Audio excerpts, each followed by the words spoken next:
Okay, we're back. I hope you took advantage of the break a little bit and got a drink and your bio necessities there. But we're excited back to finishing up what we've gotten underway, and I hope that the break was good for you to be able to do a little bit of the homework. And if you took a chance to do that, put your questions in the chat and your comments, and let me know what you've been learning, what you think has been the best part of all of this, and what you will plan to put into practice in your business. So fill those in and let's see what you come up with. And then if you've done the homework, if you did the filled in the blanks on your worksheet there, I'd really like to see what you've got there. You can either unmute and share that with us or put it in the chat.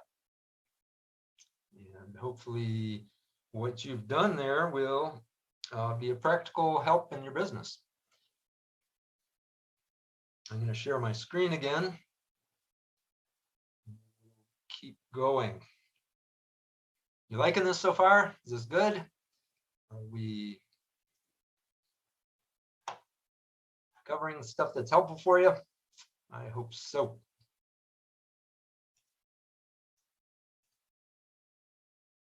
All right.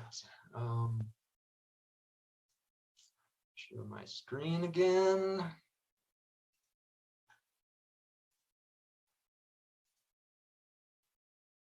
There we go. That's kind of messy, I know, but let's keep going. So we've covered the bedrock stage, and this is where you will initially set up the foundation for everything else that gets built with your dream, defining who your dream client is and your dream outcome, and determining then what is your ultimate selling or ultimate summary statement, which is kind of a quick elevator pitch declaration of what it is you do, who you do it for, what the outcome it is, what the time frame is, and the metric, which is how to measure, and then what aspects that they can expect to get rid of. So sometimes I joke around, I say more whoop and less poop. So it just means what are the good things that you're going to bring in, and what are the bad things that they're going to get rid of. And then, of course, the Boom Product Grid is your product and how you're going to do this for your clients. Everything in your system put into a program that's visually easy to understand and logically structured in a step-by-step manner to bring your clients from their point A, which is where they are now, to their point B, which is that dream outcome that you talked about. So that's our first stage. Our second stage then is to build the funnel. And this is where it's the machine that actually works behind the scenes to turn leads into clients. And if you're bringing people in, they're going to obviously want something to attract them. They're going to be feeling certain needs in their life or problems that they're facing. And what you want to offer then is a lead magnet, a way to be magnetically attractive to them and offer them a solution to a problem that they're feeling right now. Now, it will be a partial solution, and as I suggested, pick one of these areas in your grid that you can solve a problem that they're actively looking for. Use that as a lead magnet, have them come into your world and sign up, and then immediately fall on the next page, which would include an authority amplifier. And this is most likely going to be a video which explains what they've just downloaded, how to use it better, and also makes it clear that what they've downloaded is part of a bigger picture. And what they've gotten then is one step out of 9. And they really need to look a little further because, obviously they know it's not the whole solution to their problem, but maybe they weren't aware that it was part of a bigger problem in that they weren't organized enough to even recognize. So you've built authority. They've gotten to know you a little better by watching you on video. And then they're ready to proceed to the conversion event. Maybe it's a conversion call. That's what CC is. A chance to get on the phone with you, to talk through the issues and questions that they may have, and to find out if you're a good fit to work together. That conversion event is where your leads actually turn into clients. And so that's a critical stage. And every business on the planet has these 3 stages, whether they're 1, 2, 3 real fast or dragged out with several more in between here. But every business on the planet has a way to draw people in, to attract them, to nurture them and build the trust until they are ready to become clients and close or buy, or however it's best stated for your product. And then what we're doing up here is transitioning now to the 3rd stage. And this is where the boom happens, right? This is the stage where you scale. This is the stage where you make things happen, because here is foundation. Remember the iceberg. This is the under the water, 80% of the iceberg that you can't even see, but it's also the foundation bedrock, like underneath an apartment building. If you don't have that firm foundation set up, then the rest of it will not build correctly. So you need to have this bottom section done. Then this is the machine, but like a car with no gas, it's not going to go anywhere. It'll look pretty sitting in your garage. Maybe it's a whole funnel built out and looking pretty online, but it won't do anything without traffic. It won't do anything without visitors. I almost don't like to talk about traffic, because it's not traffic. It's people. It's visitors to your website or to your landing page. And so if we think of them as people, and particularly dream clients that we're trying to attract, they will come as a result of certain actions that take place up here at the top. And like I talked about, most business people who are getting started, or even those who've been in business for quite a while, but haven't developed this a fully functioning system, are gravitated towards these procedures at the top up here. They want to do social media posts, they want to write ebooks, they want to publish on their blog, or they want to hire virtual assistants, and they don't have anything in place yet to receive the visitors that are going to come in as a result of those actions. So what we need to do in this stage is look at how to drive traffic, which again, like I said, I don't like that term. How to motivate the visitors to your website, right? How to attract them is through using a lead magnet, but if they don't see the lead magnet, it's not going to be attractive. So we need to present that to them, or we need to build relationships in a number of different ways, and there's a ton of them. Driving traffic is one of the biggest needs that online entrepreneurs face. How do I drive more traffic? Traffic and conversions really are the 2 big things that you'll wrestle with the most. So what we want to do is develop this right from the get-go as part of your system, so that as you come in and you've prepared your funnel, now you've got to get people to come to visit it. And how do you do that? There's 2 main ways. Actually, I'll say 4. And if you look at my personal logo for DV Small, you see that there's 4 squares, and that kind of represents those. There's two basic camps. There's online and offline, right? We're going to be focusing mostly here on the online ones because we're digital entrepreneurs, right? That doesn't mean that you can't use offline techniques like billboards or magazine ads or something, but in general, that's not going to yield the return on investment that you'll get from compared to online ads. So let's focus on the 2 different types of traffic mechanisms in the online world. Okay, so we're going to talk initially about inbound marketing paradise, IMP. Inbound marketing paradise. What is inbound marketing? I don't know if you've heard of inbound and outbound, 2 different ways of doing marketing. Inbound is when you put content out, you put things out there that will be attractive to your dream clients, your potential clients. Maybe they will be searching on Google for a particular topic, and you've picked out what those hot keywords are and written articles on your blog to address those concerns. They're out there searching, they run across your blog, and they're like, oh, cool, this guy knows what he's talking about. And they'll click on the link on your blog page to get into your funnel to get that free whatever it is that you're giving away. That's inbound marketing. That's obviously just one way of doing it. Videos are another way, podcasts and appearing as a guest on interviews, or what do they call them?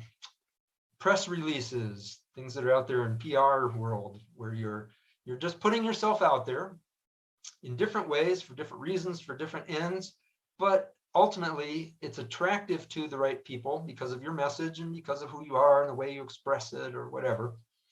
And they come into your world because of what they've seen. It's inbound marketing. You're not necessarily breaking their train of thought. They're already looking for what you've put out there. The other, and I'll come back and explain this one a little further, is outbound marketing.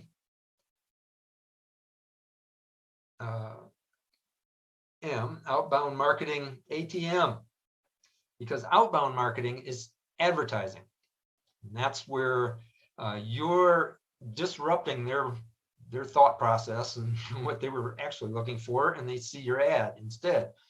This happens on YouTube, where you're after a particular video, and no, you got to wait 5 seconds to watch this video first.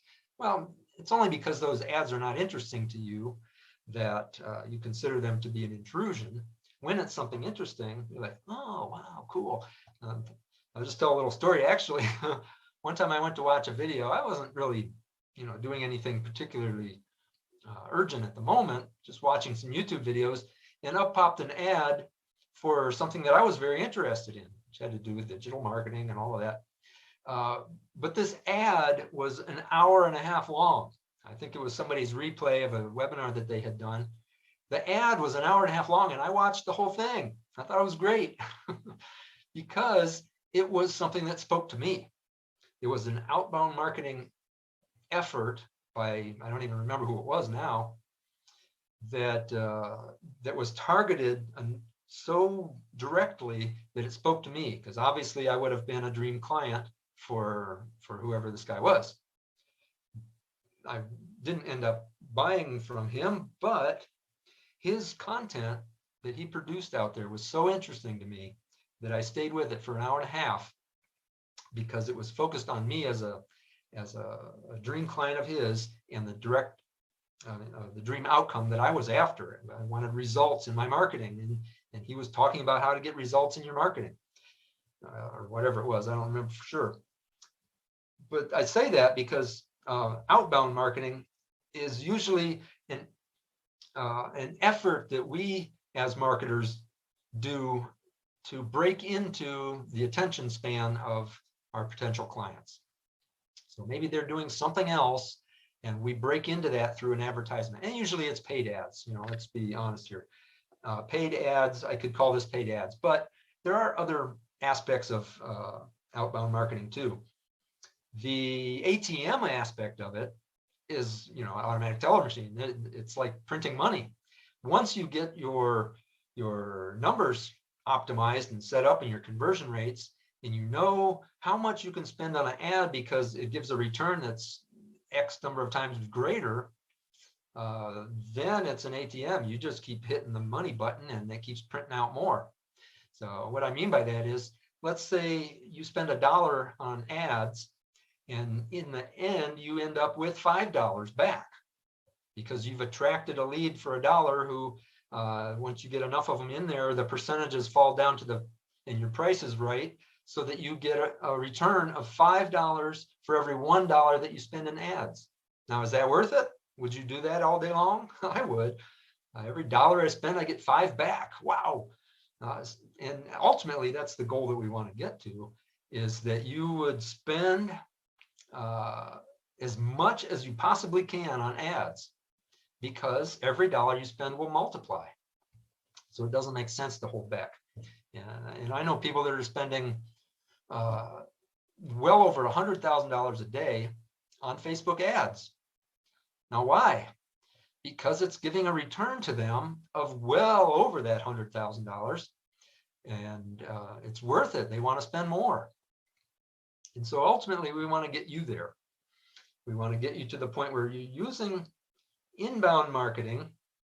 And I say paradise because so many people are just confused out of their heads about what they should publish and where they should publish and how often they should publish. What kind of pictures should I use? How should I set up the SEO so that it attracts more people? And there's just so much confusion out there that's unnecessary, and it just creates stress for you. And so I call it a paradise, because what I want to help you do is develop a publishing calendar and a publishing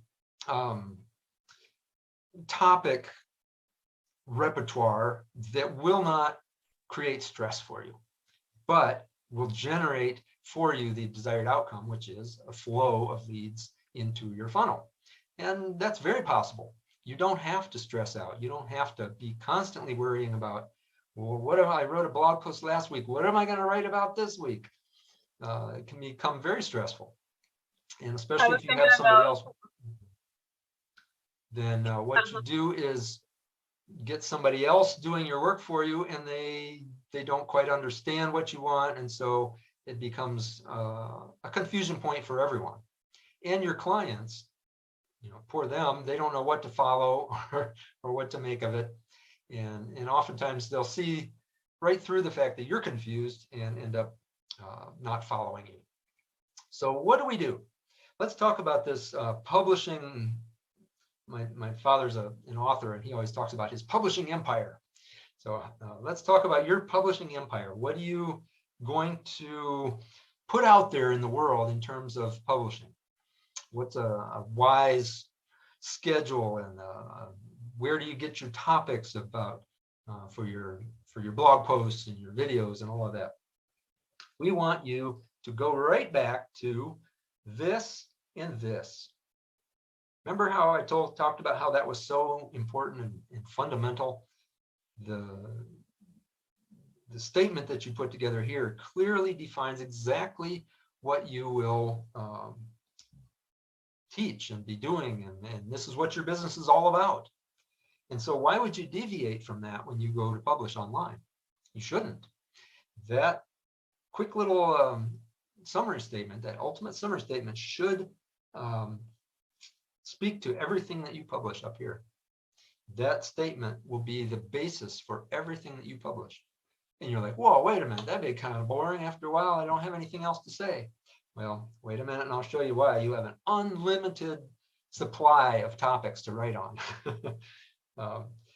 Once you develop your boom product grid, and you've got your product and the steps and all these little mini transformations sort of figured and sorted out, you know what takes place in each step, and you know that you can solve small problems at each one of these stages.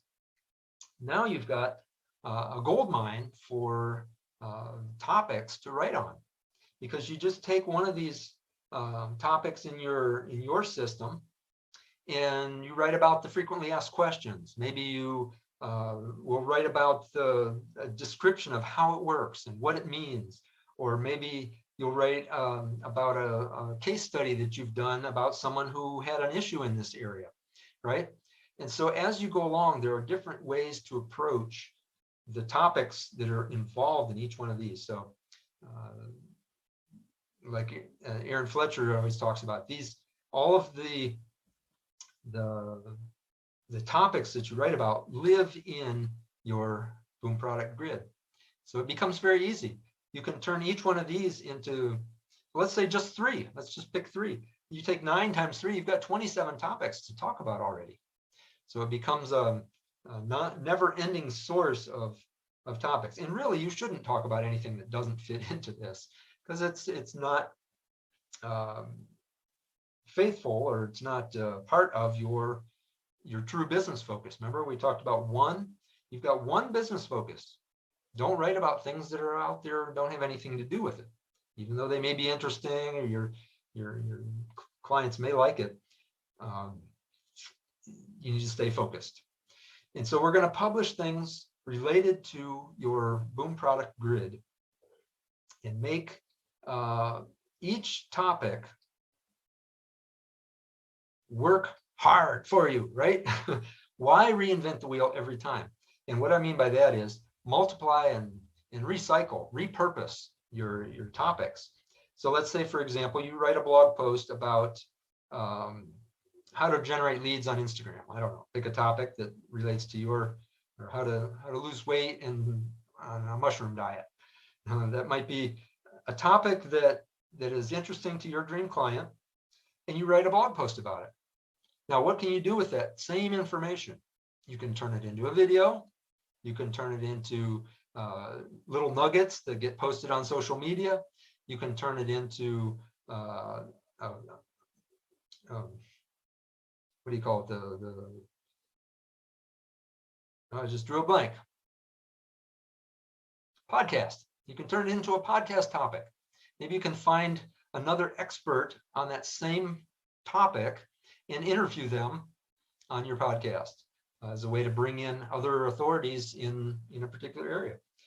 You can turn it into a visual and use that on Facebook or Pinterest or somewhere that works more on a visual basis. And I think I already said videos, but videos are very powerful, and you can publish them on lots of places, not just on YouTube. You could maybe make a longer video that covers the whole issue, and then you can make little chopped up ones for TikTok and Reels and some of the other platforms that use short form video. There's 100 different ways, more than 100. But you don't have to rewrite fresh information every time. You just take what you've already written. Usually I think a blog post is a good place to start. Some people start with the video and then do a transcription and turn that into a blog post. Just depends how you like to work.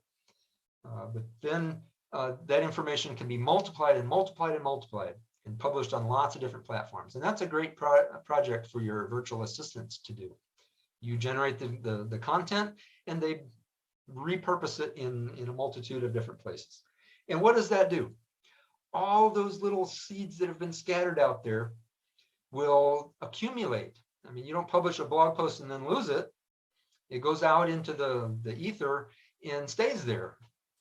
It's on your blog. And anyone who visits after a year, if you've been posting once a week, they're going to see 50 posts there.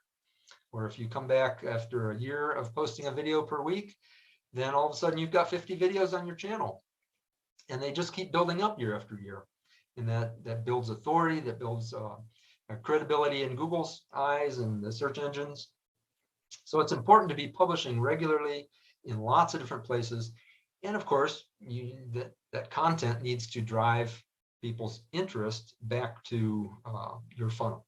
So at the end of every video, you would mention, if you want to find out more about this, or if you'd like to get a lead magnet, you wouldn't call it a lead magnet. If you'd like to get our checklist all about how to fix whatever, they will click on the link or seek out how to get that information. And of course, it feeds them into your funnel. So voila, you've got traffic coming in, and we say it's free, but not really free because it took a lot of time. You're either investing time or you're investing money, and that's the difference up here. I'll draw a little clock so we can remember that that's time, and this up here is an investment of money. So you're either going to invest time in writing and generating content, in publishing it. You can invest time training your assistants to help you do that. But one way or another, it's a time-based investment on your part. And over here, it's money. I mean, you're buying ads and you're investing money to generate the traffic. And it's really kind of on demand. Some people skip this stage altogether or keep it minimal and just go straight to buying ads. One thing I will caution you about is not to buy ads until you know your numbers, or at least not to scale them up. You'll develop your numbers by buying ads on a small scale, doing tests, finding out what works, finding out your conversion rates in your funnel, so you know at each stage how many people move on, so that you can work backwards and find out what does it cost me to get a client. Then you can figure out how much you can spend on an ad. And sometimes if you've got a higher ticket program, you can spend a lot more than you thought you could. If you're spending $2 a click, and some people are going, oh no, I spent $2 a click, that sounds horrible, because most of the clicks don't do anything. Well, add them all up. How many clicks does it ultimately take to get yourself a client? Maybe you spend $1,000 on Facebook ads to get yourself a client. Well, is that a bad thing? It sounds terribly expensive. Or maybe not. Maybe if your price is up there in the 5 figures, spending $1,000 is actually a wonderful deal. You spend 1,000 and get 10,000 back. Who wouldn't do that all day, right? So what I'm saying is you got to know your numbers before you start spending the big bucks on the social media platforms or in Google. Initially, $20, $10 a day, even $5 a day, just to start testing and making sure that things actually do convert, that people are interested in the message that you're posting. You can get near immediate feedback by running some paid ads to find out if people really are interested. Are they clicking? After they click, are they clicking through to the next stage? Is there conversion going on? Am I getting the right profile of people in there to take the next steps? So anyway, that's something to consider there when you're running your ATM. You want an ATM that spits back at least 5 times what you put into it. And until you know that it is, don't pump a lot of dollars into it, or you may actually lose them. And that's a mistake that a lot of entrepreneurs make. They want to start advertising and they see how much money they can spend. They've got a nest egg saved up for starting their business, and they start pumping it into Google ads or Facebook ads, and all of a sudden the money's gone and they don't have the clients anymore to replenish that. You know, big mistake. You spent too much money without knowing your numbers. So write that one down. You got to know your numbers before you pump money into the ATM or try to pull money out of it. One of the terms I'll teach you here real quick is ROAS, which is return on ad spend. And that's just one of the critical performance indicators that you need to keep track of. KPIs, key performance indicators. You need to know your marketing's full of little letters. That's why I've made some more here. It's just kind of fun. But you need to follow that. You need to know, what is my return? I spent $1. What did I get back? Spent $3,000 on Facebook. What did I get back from it? Better be 15,000 or more, right? Okay. Now you've got your foundation taken care of. You've got your funnel set up, and now you're starting to pump traffic into it and testing, tweaking a little bit to make sure. I'm not a big proponent of doing all the split testing of every little thing. You can tweak with that later. Let's get things working well for you. Let's get things flowing, and really, you don't need to do a lot of tweaking and split testing and all that stuff once you've got a machine that's working. If you want to spend time on that, you like to geek out, and maybe you've got somebody in your team that does that, great. You can tweak and make things even better, but you don't have to, right? Got your funnel set up. You start driving traffic to it through your time-based methods where you're publishing information, and through interested people going to find out more, they'll come to your website, which ought to funnel them in as well, or they're coming directly to a funnel landing page, or you're driving traffic in with ads. And that's a quicker, easier way. I'm not going to say easier. It's a quicker way in many senses because it's almost immediate. As soon as your ad is approved and Google starts showing it, traffic will come in. Posting information could take a little while. Normally you want to plan for about a year, 6 months or so of publishing information until you start to see significant amounts of traffic coming from that. Just so you're not thinking, well, I'm going to publish something on Facebook and tomorrow I'll see traffic. Maybe, but don't build your business hoping that that's the way it's going to work, because it does take time. People will begin to slowly seek you out, or particularly on blog posts and videos that need to be ranked by Google. It takes a while, and sometimes you need to adjust certain factors in they call it SEO now, the search engine optimization.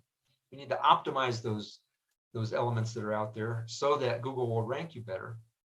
That's a whole different area. We're not going to get into that today. There's experts out there that'll do that for you. Good. Now we're coming to the end here. What's the last stage of this? We alluded to it a little bit, but you've got traffic generating mechanisms in place, right? Now it's time to think about scaling. Let's say that you've worked out your numbers and you know what $1 in means $5 out, and you're still spending 20 bucks a day. How do you go about scaling that up?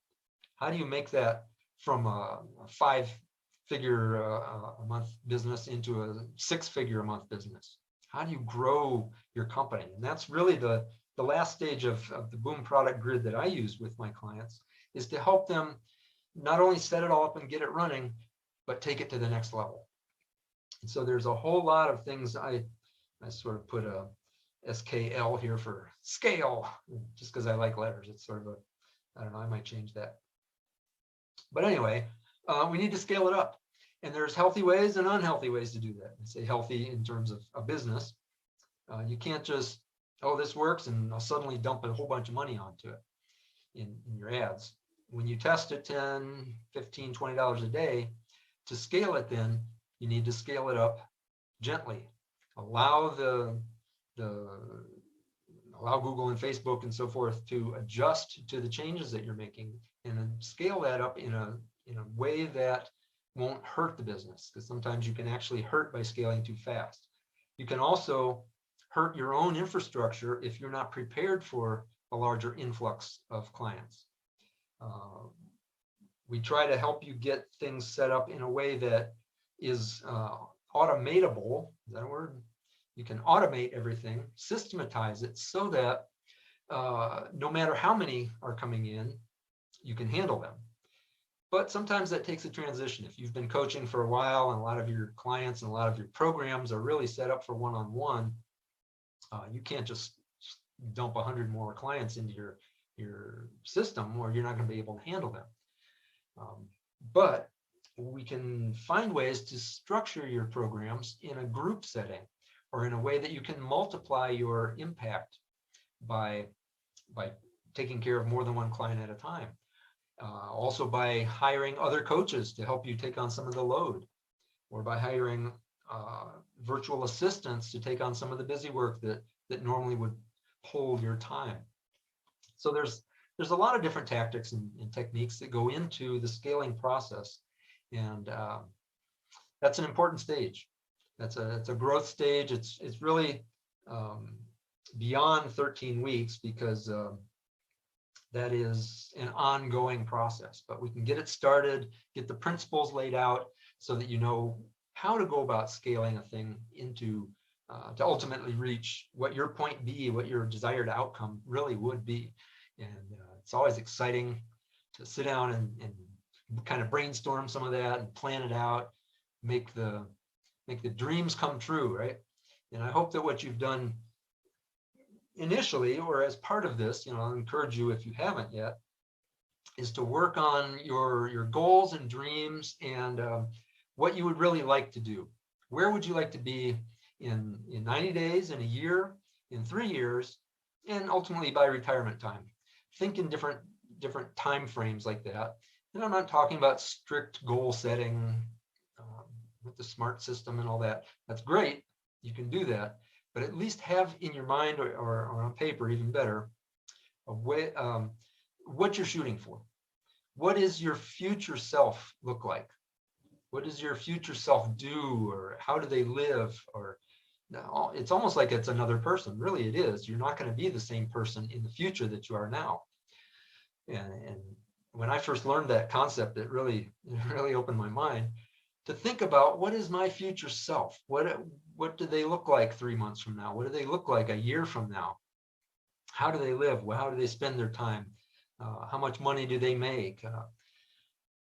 If they look back at me now and think, wow, I've come a long way, or man, I wish that guy back then would have done something different, right? Your past self.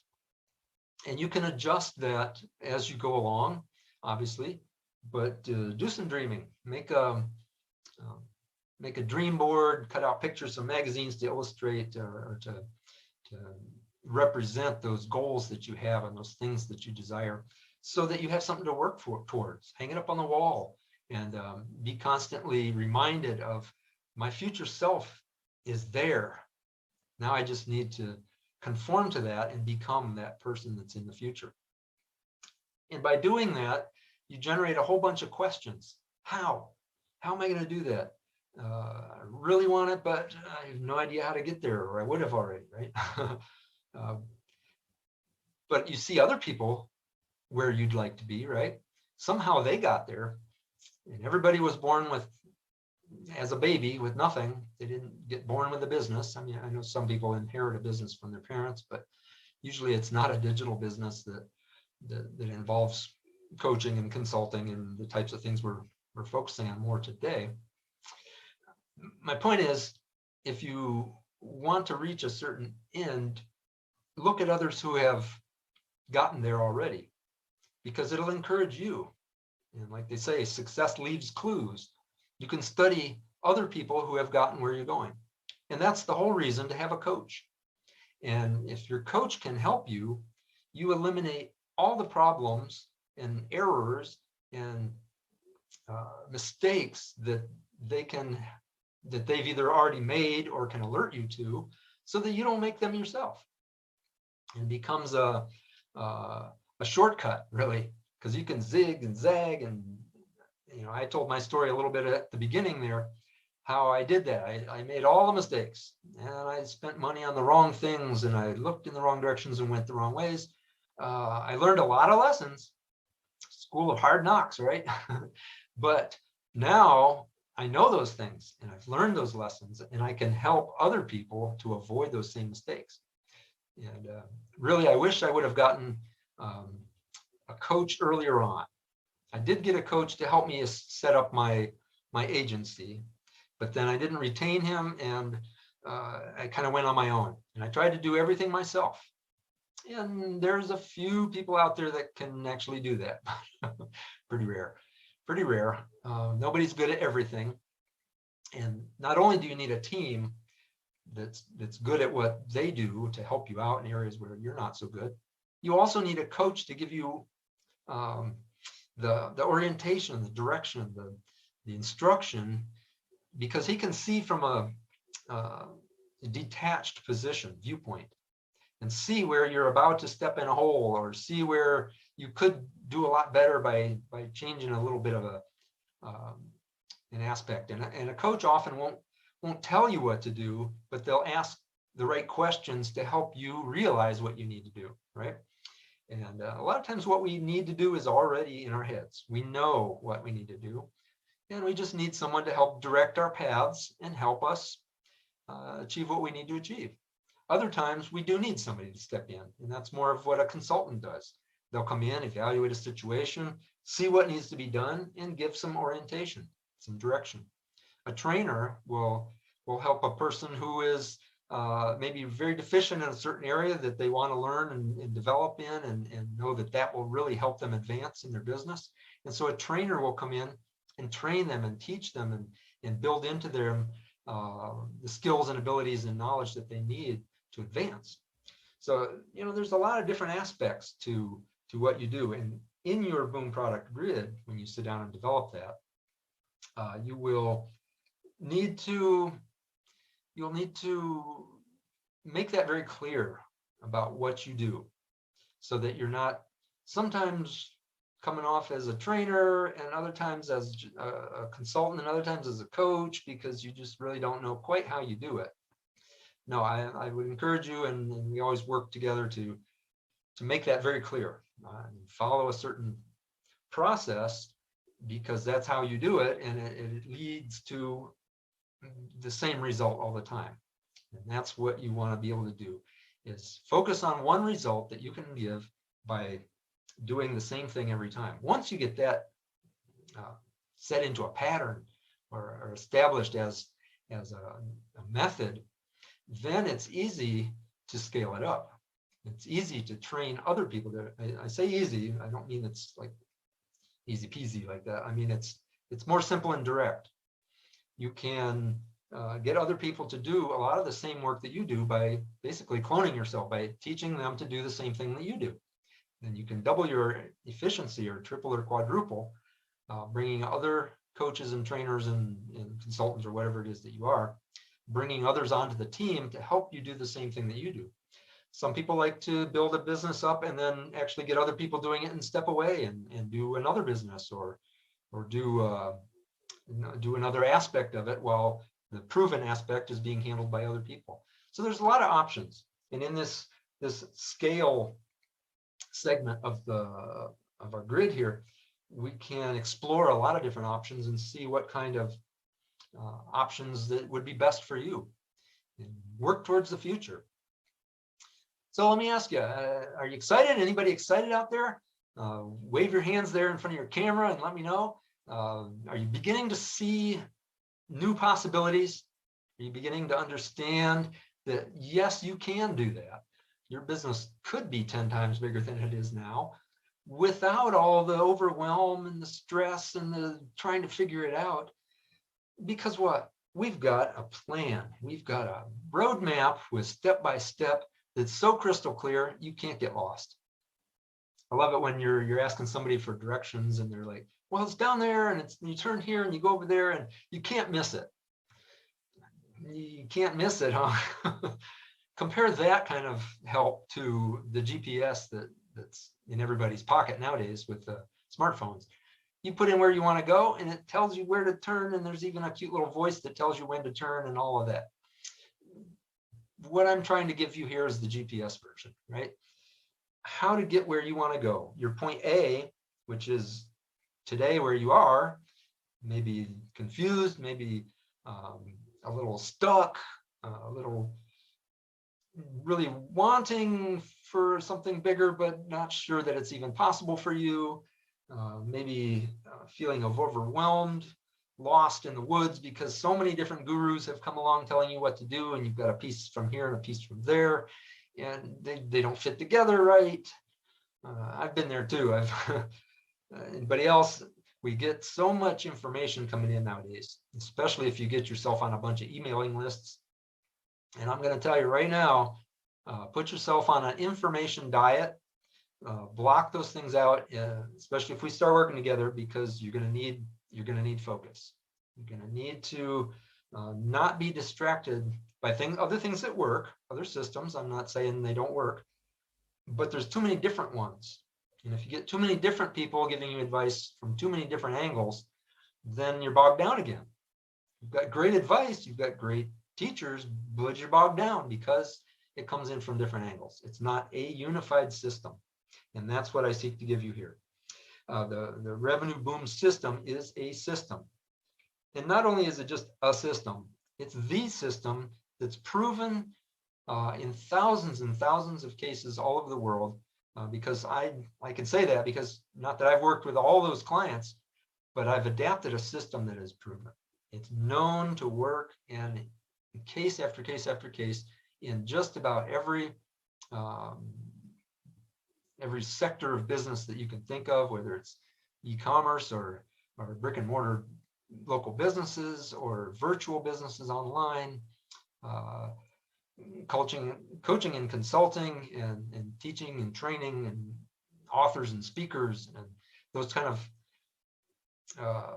people that operate online and help other clients achieve an end result for a high ticket price are pretty much who would most benefit from this. Although in an adapted format, this system works flawlessly in any situation if it's adapted correctly.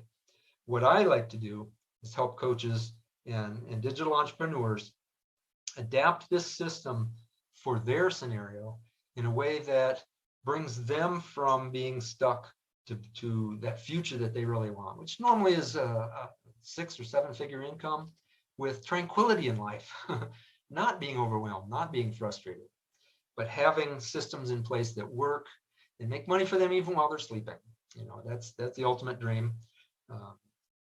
Passive income, recurring income, without your direct involvement, without punching a clock every day at a job, and without trading time for money, because time is a precious resource. Now, if you're investing it here, it'll give a return. But if you're spending your time working for somebody else, you're basically trading your money or your time for their wealth, except you don't receive all of it. They benefit the most. So we try to help you develop a plan and a system for yourself that will achieve the results that you want to get. And I like to sit down with people and talk through what it is that they're trying to achieve. First of all, to see if it's possible, if it fits in our system, if there's something that I'm able to help with, then great. Not everybody fits, and that's okay too. Then secondly, we want you to be clear on where you're going, because some people don't have that figured out yet. I don't know if that's you or not. That's why I would encourage you, even back here before we get started, to evaluate a little about where you want to go, where you want to be in 5 years or 3 years.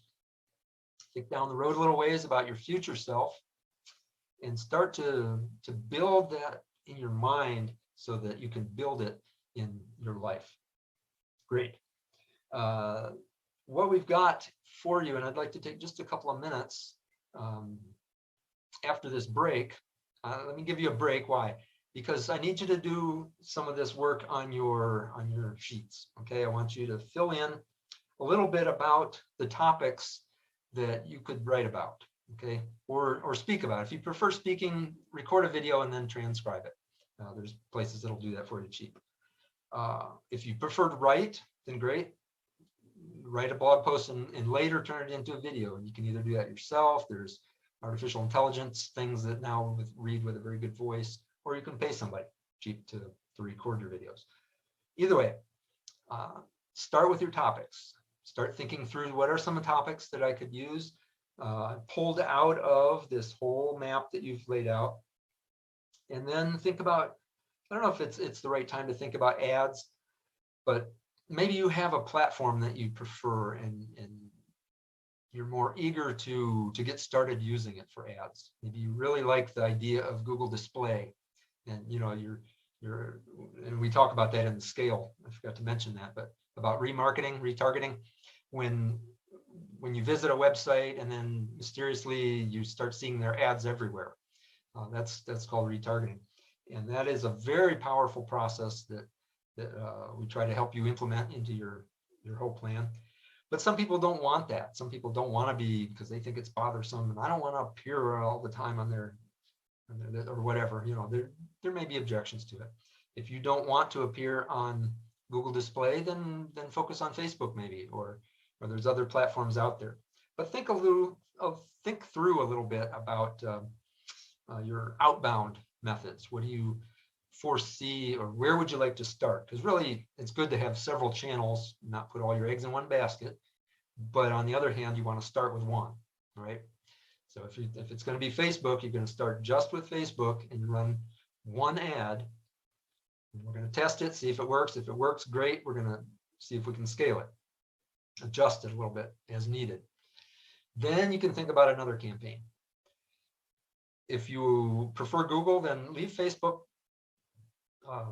off the map for a minute and for a while, and focus on Google and make that work.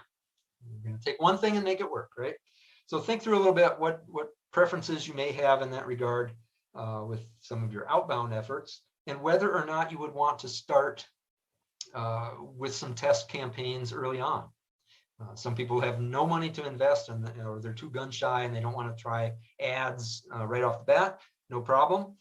You would start over in this camp, trading time instead, or investing time for traffic rather than investing money for traffic. I guess it doesn't matter. One is faster than the other, but you have to consider what you have to invest at this point. It's either money or it's time. So think through some of that, maybe how much you could set aside for tests, ad testing. And then in the scaling area, I want you to think about your end goals, where you want to go, how big do you want to be. Some people just really are not interested in having a team and having other coaches working with them, if that's your situation. Maybe you're a trainer, you don't want other trainers because you're just very picky about the way you do things. That's okay. Other people are like, no, I really want to get this business going and be able to step out and live my lifestyle without doing all the coaching myself. And I want to bring on a team of 2 or 3, 4 or 10 coaches and grow this to 7 or 8 figures. Great. There's coaches out there doing that. And you can do it too. but it's a choice, obviously. How big do you want to scale? So think through that, and then we'll get together after the break, review a little bit of what you've written down there, and hopefully inspire a little more dreams in your own mind. Maybe you didn't even realize some of this was possible, or that the difference between different kinds of advertising, or the necessity of having your funnel and your foundation prepared first before you start running ads. I'd like to know some of those insights. What are some of those takeaways and ahas that you had? Let's share those after the break as well. Okay, I'll give you about 5 or 10 minutes and we'll be back. And let's see, let's say 45 after the hour. I don't know what time zone you're in, but I'm going to take a little break too, and we will be back to wrap things up. And I'll pass out a few awards here and there. Let's see what kind of homework doers you guys are, and we'll share some ideas together too. Okay, be right back.